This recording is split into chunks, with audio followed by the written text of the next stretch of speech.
कई बार हमने देखा है कि भावनात्मक रूप से कमजोर और नरम दिल वाले लोगों का दुनिया में अक्सर फायदा उठाया जाता है।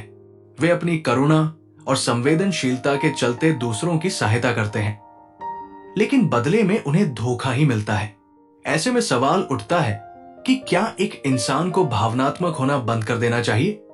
क्या दूसरों पर भरोसा करना या उनकी सहायता करना कोई गलती है?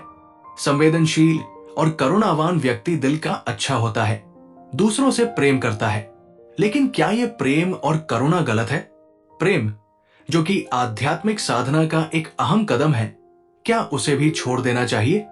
नहीं, लेकिन सवाल यह है कि कैसे एक अच्छा इंसान बनकर इस समाज में रहा जाए ताकि लोग उसका फायदा ना उठा सकें और वो अपनी अच्छाई और कोमलता को भी बनाए रखे। आइए इस पर एक प्रेरक कहानी से समझते हैं। युवक और भिक्षु की कहानी। एक बार एक युवक गुस्से में आकर जंगल के पेड़ों पर जोर जोर से मुक्के मार रहा था। उसके हाथ लहूलुहान हो चुके थे। वो शायद किसी धोखे या अपमान से आहत था। वहीं पास के झरने पर रोज स्नान करने आने वाले एक भिक्षु ने उसे देखा। भिक्षु ने युवक को रोकने या कुछ कहने की बजाय शांत होकर उसे देखते रहे।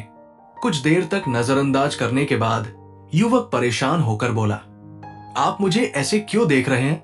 क्या आपको मेरी परेशानी का एहसास नहीं है? भिक्षु ने शांत स्वर में उत्तर दिया, मैं तुम्हें रोक नहीं रहा, नहीं कुछ कह रहा हूं। अगर पेड़, पक्षी तुम्हें देख सकते हैं और तुम उनसे परेशान नहीं होते तो मुझसे क्यों हो रहे हो? युवक गुस्से में चीखने लगा, मुझे सबसे परेशानी है। यहां सब धोखेबाज है, किसी पर भरोसा नहीं किया जा सकता। दुनिया में अच्छे लोगों के लिए जगह नहीं है। फिर रोते रोते युवक ने भिक्षु से कहा, आप साधु हैं, लेकिन आपके पास संवेदना नहीं है। क्या साधु होना सिर्फ कठोर होना है? भिक्षु ने मुस्कुराते हुए उत्तर दिया, अगर मैं तुम्हारे आंसू पोंछूं तो ये सिर्फ अस्थाई राहत होगी।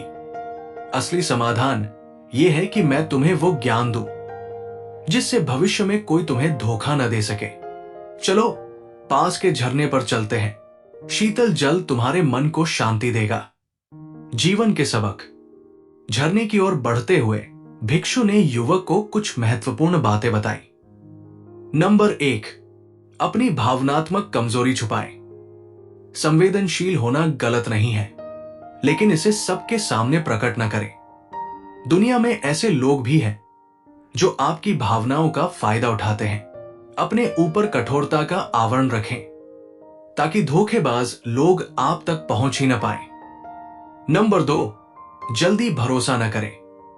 किसी पर भी भरोसा करने से पहले समय लें। जल्दबाजी में बनाया गया रिश्ता अक्सर धोखे का कारण बनता है।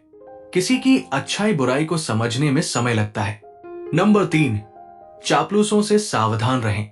ऐसे लोग जो आपकी चापलूसी करते हैं अक्सर अपने स्वार्थ के लिए ऐसा करते हैं। दिखावा न करें। जितना आप साधारण रहेंगे उतना ही आप इनसे बचे रहेंगे। नंबर 4, सहायता सोच समझ कर करें।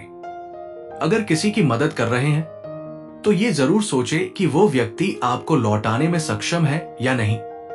सहायता इतनी करें कि अगर वो लौटाई न जाए तो आपको ज्यादा तकलीफ न हो। नंबर 5, नजरअंदाज करना सीखें। धोखेबाज और स्वार्थी लोगों से बचने के लिए शुरुआत में ही उन्हें नजरअंदाज करें। अगर वे बार बार आपके करीब आने की कोशिश करते हैं और आप उन्हें इग्नोर करते हैं तो वे खुद ही दूर हो जाएंगे। नंबर 6, दूसरों के बारे में जानें। किसी पर भरोसा करने से पहले उसकी जांच पड़ताल करें। उसके दोस्तों, परिवार और आसपास के लोगों से उसके स्वभाव और व्यवहार के बारे में जानें। झरने पर स्नान करने के बाद युवक को अपनी भूल का एहसास हुआ। उसने भिक्षु से वादा किया कि वो अब अपने जीवन में इन शिक्षाओं को अपनाएगा।